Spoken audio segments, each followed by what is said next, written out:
पार्टीको पनि आपत्ति पनि छ र ध्यानाकर्षण भएको छ र हाम्रो दलले पनि त्यस विषयमा स्वयं प्रधानमन्त्री सरकार र राष्ट्रिय स्वतन्त्र पार्टीले त्यसबारे प्रष्टीकरण राख्नुपर्छ भन्ने हाम्रो मान्यता रहेको छ र त्रुटि भएकै हो हैन।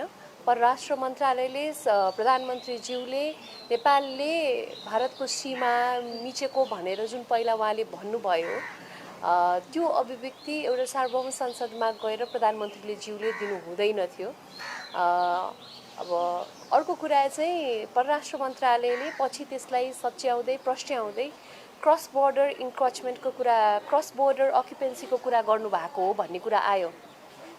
क्रस बोर्डर अक्युपेन्सी र बोर्डर इन्क्रोचमेन्ट जुन प्रधानमन्त्रीले भन्नुभयो धेरै फरक कुरा हो।